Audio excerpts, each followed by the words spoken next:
Alors, on reçoit Valérie Pécresse pour le dernier numéro du Bondi Blog Café. Est-ce que vous avez des choses à dire sur Valérie Pécresse? Elle a plein de points communs avec nous. Elle est née en banlieue, à Neuilly. Comme tout le monde l'a dit, son père travaille à Bolloré Télécom, son mari est à Alstom. Et elle lutte contre l'échec scolaire avec une fondation qu'elle a mis en place. Donc voilà, peut-être qu'elle se sentira bienvenue en banlieue pour discuter avec nous. Du coup, elle vient d'un milieu assez bourgeois. Elle a fait un parcours classique, ENA, HEC. Elle voulait, comme tous ses camarades énarques, aller à l'inspection des finances, mais elle a décidé d'être juge administratif au Conseil d'État. Et ensuite, elle s'est dirigée vers Chirac. Elle a été son conseiller en nouvelles technologies pendant plusieurs années. Et donc, pour moi, c'est un pur produit chiracien, après qui s'est tourné par opportunisme vers Sarkozy en 2004. On parlait d'un discours classique avec HEC, l'ENA, la fille du président de Bolloré Télécom. Et ce qui est marrant, c'est que quand on lit sa biographie, apparemment, à 15 ans, elle aurait été dans un camp d'été des jeunesses communistes. Alors, j'aimerais bien savoir si finalement, c'est pas une infiltrée du PCF. Pécresse, c'est les années Sarkozy, c'est-à-dire que c'est les nouveaux visages du gouvernement Fillon. Ramayad était infusible, Rachida Dati était infusible. Je ne sais pas si Pécresse était infusible, mais en tout cas, elle est restée jusqu'au bout. Pour moi, c'est un peu... la seule qui pourrait ressembler à Pécresse, c'est NKM. Je ne sais pas si elles sont copines, si même elles ont une entente politique. Mais oui, c'est vrai qu'elle est très associée à Sarkozy. On a même l'impression qu'elle fait partie de ces gens qui, pour rester ministre, auraient été prêts à avaler toutes les couleuvres possibles et inimaginables.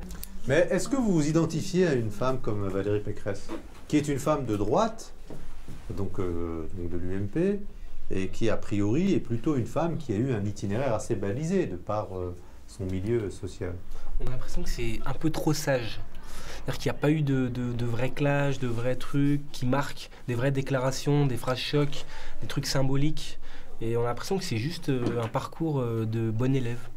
Est-ce que selon vous, Valérie Pécresse peut avoir un avenir important à l'UMP? L'avenir de Valérie Pécresse à l'UMP, j'y crois pas trop, parce que c'est un peu la femme qui a trahi. Enfin, t'étais chiracienne, normalement tu devais détester Sarko. Et c'est la première à danser sur le cadavre de Copé aujourd'hui. Enfin, on sent vraiment que c'est une opportuniste de base.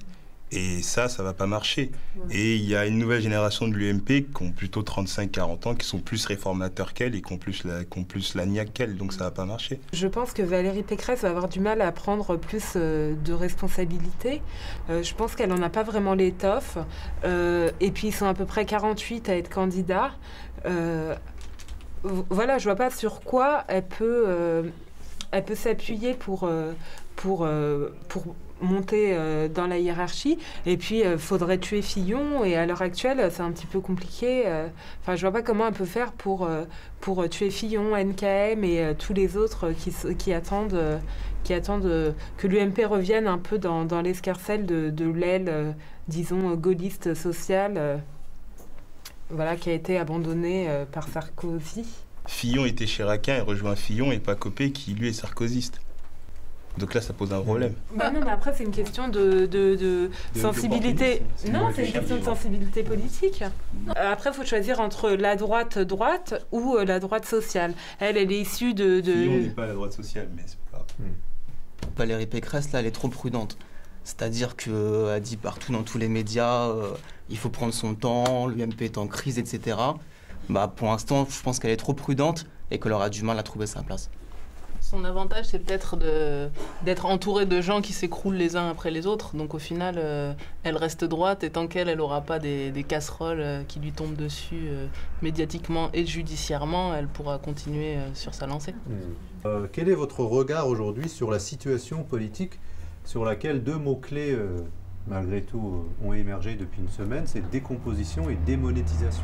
Là, clairement, c'est la gauche qui prend des gifles toujours plus. Et on se rend compte qu'elle est plus d'actualité, en fait. Que l'équipe qui a perdu avec la campagne de Jospin est au pouvoir et qu'elle est en train de s'écrouler encore. Et que si on calcule, si on mettait tous les votes de droite réunis, on a gagné presque 60% du suffrage. C'est un message fort qu'on voit à la gauche et je ne sais pas s'ils l'entendent, en fait.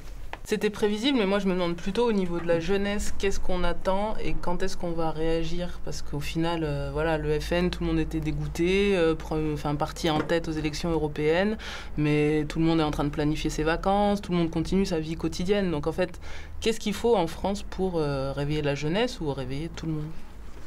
Et les réactions qui sont assez incroyables de partis comme le PS ou comme l'UMP qui réagit un peu comme dans les années 80. C'est-à-dire, oh, on s'offusque du FN.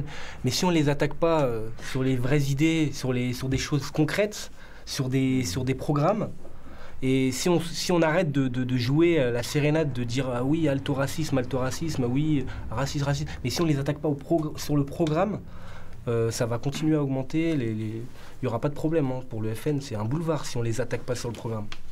Tom. Justement, moi j'ai l'impression qu'il n'y a plus du tout d'indignation, comme tu l'avais dit tout à l'heure. On est déçus, mais on n'est pas surpris du résultat.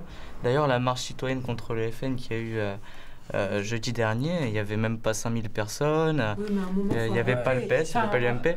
Oui, non, mais en 2002, il y avait des gens dans la rue quand Jean-Marie Le Pen est arrivé au deuxième tour. Et puis là, vraiment... De toute façon, on ne marche pas contre un parti. On ne marche pas contre un parti qui est numéro 1 des élections. On le combat sur le terrain idéologique et on arrête d'envoyer des incapables comme Harlem Désir parler du FN et qui font des fautes historiques. Il y en a marre. Déjà, le FN, c'est le premier parti au niveau des élections européennes dans le 9-3. C'est le premier parti. C'est-à-dire qu'il a fait le plus de voix. C'est le premier à Bondy, ouais, par exemple. Ouais, il a fait le plus de voix. Donc si on se regarde pas dans la glace, si on se regarde pas dans la glace et on n'assume pas le fait qu'il y a des gens en banlieue qui votent pour le FN, il y en a beaucoup. Il y en a beaucoup plus qu'on ne pense. Et si on n'explique pas pourquoi ils votent le FN, si on va pas droit, vraiment on creuse le truc, on dit pourquoi ils votent FN, pourquoi ils vont plus voter pour la gauche. En fait, je pense que les gens ont voté FN.